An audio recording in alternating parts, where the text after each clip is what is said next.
سنو سنو اللہ کا کلام کیا کہتا ہے، اٹھو اٹھو قرآن کا پیغام کیا کہتا ہے، سنو سنو۔ سورہ توبہ کی تفسیر جاری و ساری ہے۔ آج آپ حضرات کے سامنے سورہ توبہ آیت نمبر 40 اور آیت نمبر 41 دو آیات کی تفسیر پیش کی جائے گی۔ اللہ رب العزت کی بارگاہ میں دعا ہے کلمات حق کہنے کی توفیق عطا فرمائے، کلمات حق کو سننے کے بعد عمل کرنے، قلب و جگر میں بسانے، مزید آگے پہنچانے کی توفیق عطا فرمائے۔ برادران اسلام، معزز محتشم سامعین، آیت کریمہ کی وضاحت سے قبل چند باتیں آپ کے سامنے پیش کر کے میں سورہ توبہ کی آیت نمبر 40 کی طرف آؤں گا۔ اللہ کے حبیب علیہ السلام اعلان نبوت کے بعد آپ نے مکہ المکرمہ میں 13 برس گزارے، پھر اس کے بعد آپ تشریف لے گئے مدینہ طیبہ۔ مدینہ طیبہ میں آپ نے جو وقت گزارا وہ ٹوٹل 10 سال کا دورانیہ ہے۔ یہ ٹوٹل کہلاتا ہے 23 سالہ اعلان نبوت کا دور ہے۔ نزول قرآن جو تدریجاً آیات اترتی رہیں، یہ 23 سال میں کمپلیٹ ہوئی۔ مکی دور کے اندر یہ بات ذہن میں رکھیے گا، جہاد کا حکم نہیں آیا۔ مکی جو دورانیہ ہے 13 سالہ، اس میں جہاد کا کوئی حکم نہیں آیا۔ یعنی مکی دور میں اللہ نے اپنے حبیب کو یہ نہیں بتایا کہ آپ اللہ کی راہ میں جہاد کریں۔ مکی دور کے اندر حکم ہی نہیں آیا۔ اچھا، اب اس کے بعد کیا ہوا؟ جب اللہ کے حبیب علیہ السلام نے مکہ المکرمہ سے مدینہ طیبہ کی طرف ہجرت فرمائی، اس کا دورانیہ 10 سال ہے۔ 2 ہجری کو، 1 ہجری بھی نہیں، 2 ہجری کو اللہ کی طرف سے پیغام آ گیا، اب آپ جہاد کریں۔ اس کا مطلب کیا ہوا؟ جب تک 2 ہجری نہیں ہوئی تھی جہاد کا حکم نہیں آیا، یعنی کافروں کے ساتھ، غیر مسلموں کے ساتھ جنگ، جدال، قتال کا حکم نہیں آیا تھا۔ جب 2 ہجری ہوئی، اب اللہ کی طرف سے پیغام آیا۔ جب اللہ کی طرف سے پیغام آ گیا تو اب جہاد کا سلسلہ اسٹارٹ ہوا۔ اب یہ 2 ہجری سے جو اسٹارٹ ہوا یہ چلتا گیا۔ 2 ہجری میں جہاد ہوا، 3 میں بھی ہوا، 4 میں بھی ہوا، 5 میں بھی ہوا، 6 میں بھی ہوا۔ یہ سلسلہ کب تک چلا؟ 9 ہجری تک۔ یہ بات ذہن میں رکھے گا۔ میں بات کر رہا ہوں غزوات کی۔ غزوہ اسے کہتے ہیں جس قتال میں خود میرے آقا علیہ السلام بنفس نفیس شریک ہوئے ہوں، آپ بھی خود آپ نے شرکت کی ہو، اس کو کہا جاتا ہے غزوہ۔ غزوات کا سلسلہ 2 ہجری سے سٹارٹ ہوا، 9 ہجری تک یہ چلتا رہا، اور آخری جو غزوہ ہے جس میں میرے آقا علیہ السلام بنفس نفیس آپ خود شریک ہوئے، وہ آخری غزوہ غزوہ تبوک ہے۔ یہ آخری غزوہ ہے جو 9 ہجری کا ہوا، رجب المرجب کے مہینے میں۔ اچھا، اب 2 ہجری سے 9 ہجری تک کا یہ جو دورانیہ ہے، یہ دورانیہ ایسا رہا کہ جس میں جنگیں ہوئی، قتال ہوا، لڑائی ہوئی، مسلمان شہید ہوئے، غیر مسلم واصل جہنم ہوئے، یہ سلسلہ چلتا رہا۔ اب آپ یہ دورانیہ کاؤنٹ کریں، یہ ٹوٹل ڈوریشن اور یہ دورانیہ کتنا ہے؟ یہ ٹوٹل دورانیہ 2 ہجری، 3 ہجری، 4، 5، 6، 7، 8، 9، ٹوٹل دورانیہ ہے 8 سال۔ اس کا مطلب یہ ہوا کہ اگر کوئی سوال کرتا ہے آپ کو غزوات کا دورانیہ کتنا ہے، غزوات اس کو کہتے ہیں جس میں میرے آقا خود بنفس سے نفیس شریک ہوئے ہو۔ غزوات کا دورانیہ کتنا ہے؟ بالکل کلیئر بات ہے، غزوات کا دورانیہ 8 سال ہے۔ 2 ہجری سے اسٹارٹ ہوا اور 9 ہجری تک غزوات چلتے رہے۔ اچھا، اب یہ جو غزوات ہے جو 8 سالہ دورانیہ ہے، 8 سال کے اندر جو غزوات ہوئے، ایک تحقیق کے مطابق ٹوٹل غزوات ہوئے 27۔ اب دیکھیں سال کتنے؟ 8 ہیں، 2 سے تو اسٹارٹ ہوا نا، اور غزوہ تبوک یہ آخری غزوہ ہے جو 9 ہجری رجب المرجب میں ہوا ہے۔ یہ دورانیہ 8 سالہ ہے، لیکن 8 سالہ دورانیہ کے اندر جو غزوات ہوئے یہ ٹوٹل غزوات 27 ہوئے، جس کا مطلب کیا ہوا؟ مطلب یہ کہ بعض سال میں 2 3 غزوات ہوئے، تبھی تو تعداد بڑھی، ورنہ سال ہے 8 اور غزوات کتنے ہو گئے؟ 27 ہوئے۔ اس سے آپ ذرا اندازہ لگائیں اسلام کے اندر جہاد کی کتنی اہمیت ہے۔ 8 سال کے اندر 27 غزوات منعقد ہوئے۔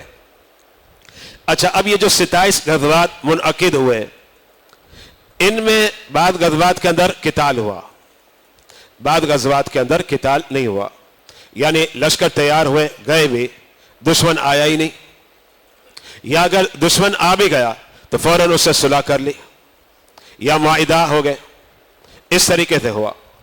اگر یہ 27 غزوات ہیں، وہ غزوات جن کے اندر قتال ہوا، یعنی باقاعدہ لڑائی ہوئی ہے، جس کو ہم کہتے ہیں فائٹ ہوئی ہے، اب ان غزوات کو دیکھا جائے تو یہ ٹوٹل غزوات کتنے؟ 9 ہیں، 9 غزوات۔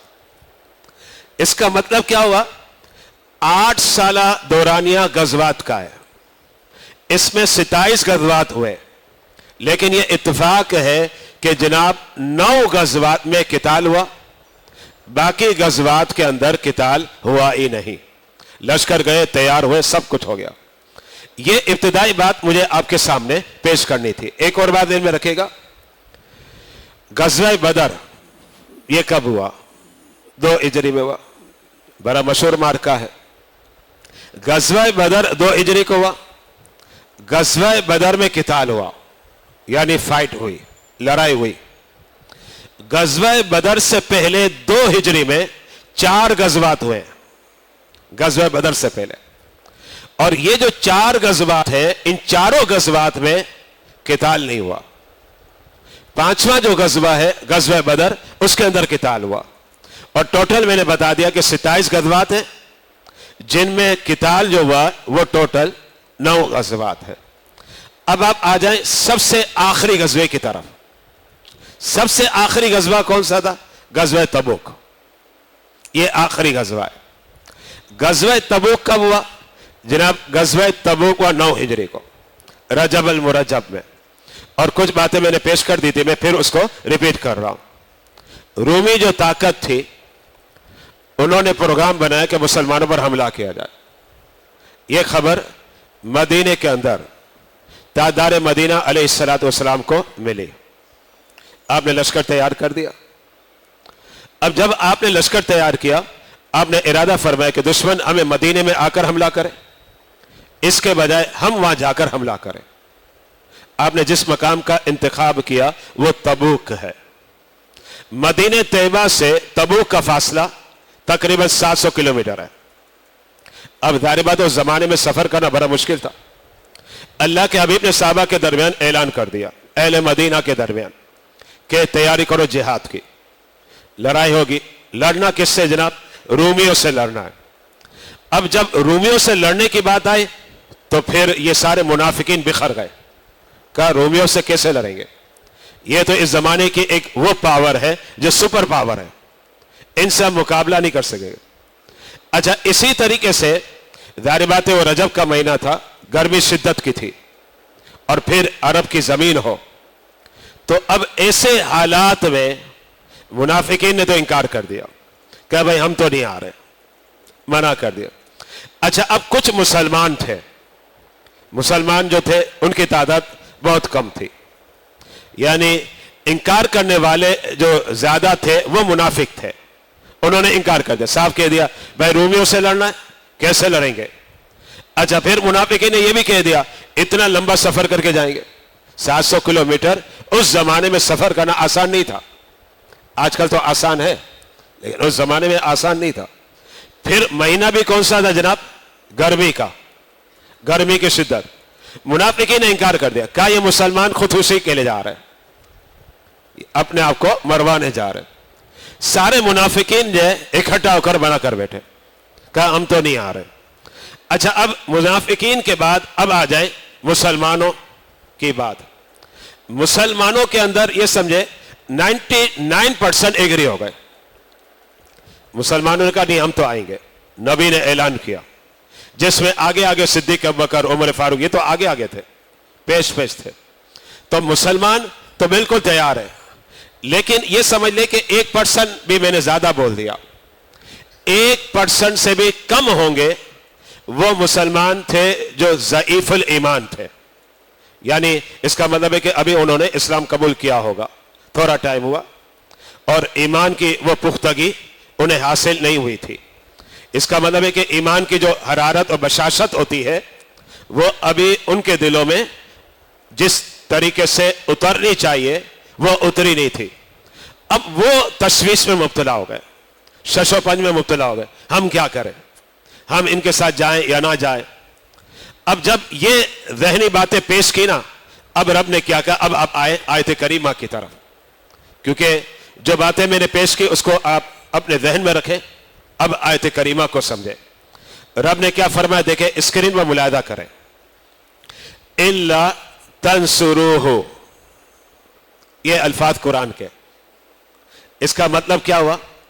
اس کا مطلب یہ ہوا کہ اگر تم میرے حبیب کی مدد نہیں کرو گے, یعنی رب کہتا ہے کہ جو تمہارے دلوں کے اندر تھوڑی کھٹکے آ گئے ہیں اور تمہارے قدم کچھ لڑکھڑانے لگے ہیں, متزلزل ہو رہے ہیں, اللہ اپنے حبیب کو فرما رہا ہے کہ آپ انہیں سنا دے. رب یہ کہہ رہا ہے کہ تم میری مدد نہیں کرو گے.